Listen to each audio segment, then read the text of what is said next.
اور اوپر سے اللہ اکبر، جو میں ایکسٹرا بات بتاتا ہوں، بولا تھا سود پہ پیسہ لیتے کئی کے لیے؟ شادی کرانے کو، شادی کرنے کو، ولیمے کی دعوت کو، کاروبار کو، آسانی سے سود پہ پیسہ لیتے. سود کے پیسے کا گناہ کیا ہے؟ ابن ماجہ والیوم 3 حدیث 2274. حدیث کیا ہے؟ جس نے سود لیا یا دیا 10 قسم کے لوگوں کو 70 الگ الگ گناہ دیے جائیں گے، عذاب دیے جائیں گے. سب سے بڑا گناہ کس کو؟ سود دینے والے کو. سب سے بڑا گناہ سود دینے والے کو، سود پہ پیسہ دینا. سب سے چھوٹا گناہ، ہر پروگرام میں بول رہا ہوں تقریباً آج کل میں، یہ نوبت آ گئی کہ مسلمانوں کی محفل میں بولنا پڑ رہا، ہر پروگرام میں بولنا پڑ رہا سود کے بارے میں مسلمانوں کو. کیا بول کے؟ کہ دیکھو کتنا بڑا ہے گناہ اللہ کی نظر میں.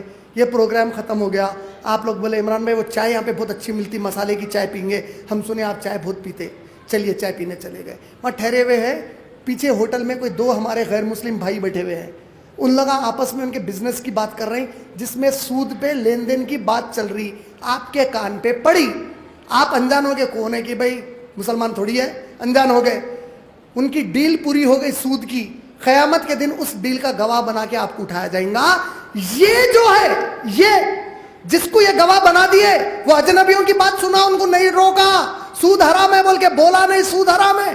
اس کو جو گواہ بنائے، اس کے بارے میں نبی بولے تیری سگی اماں سے زنا کرنے کا گناہ ملے گا.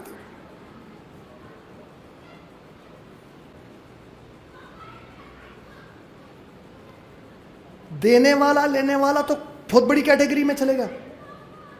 یہ اجنبی غیر مسلم بھائی تیرے سے تعلق ہی نہیں، صرف اتنا نہیں بولا کہ تجھے اور مجھے جس رب نے میرے بھائی پیدا کیا سود حرام کر دیا، انہیں کچھ بھی تیرا مذاق اڑائے، کچھ بھی بولے، یہ نہیں بولا اور وہ ہو گیا. گواہی میں اٹھایا گیا. یہ ہے جس کی سگی ماں سے زنا کرنے کا گناہ. اور قرآن کیا بولا معلوم ہے؟ سورہ بقرہ آیت نمبر 279 279.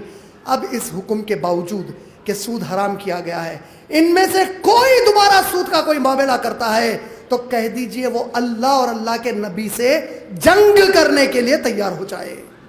ارے اماں سے زنا بہت چھوٹا گناہ ہے اللہ رسول سے جنگ کے سامنے.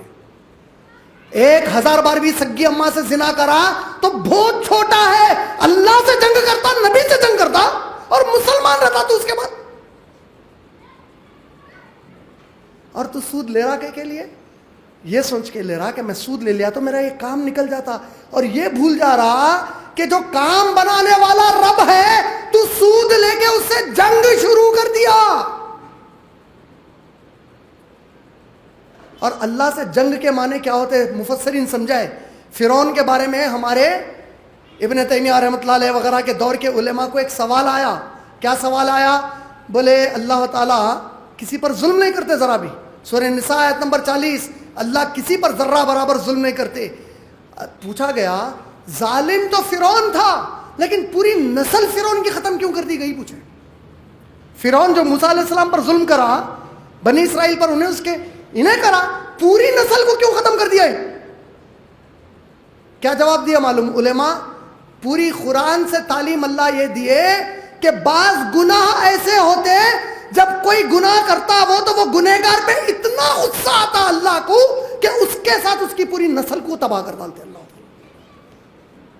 نتیجہ ایسی نسلوں میں سے نکلے گی وہ جو دھندا کرے گی ہماری ایک بچی جا کے اس کے بعد. ایسی نسلوں میں سے نکلے گا کوئی جو اسلام کو بیچ کے آئے گا. ایسی نسلوں میں سے نکلے گا کوئی جو اس قوم کو بیچے گا جا کے لوگوں کے پاس. یہ کوئی چھوٹا گناہ نہیں ہے. یہ سود کا گناہ چھوڑو. جہاں جاؤ ملوث ہے سود میں. جہاں جاؤ جہیز، جہاں جاؤ یہی لپا ٹپی، مسلمان کو لوٹ کے کھا رہا. یہ تمام وہ بنیادی اعمال ہے.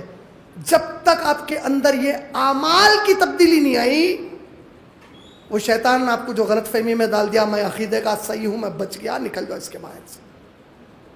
کیونکہ جب نبی کے طریقے پہ، نبی کے صحابہ کے طریقے پر قرآن بول رہا تو عقیدہ اور عمل دونوں کو ملا کر بول رہا قرآن. عقیدہ الگ کر کے عمل کو معاف نہیں کرا دیا اللہ تعالیٰ. ہو ہی نہیں سکتا ایسا. پلٹیے اس کے باہر.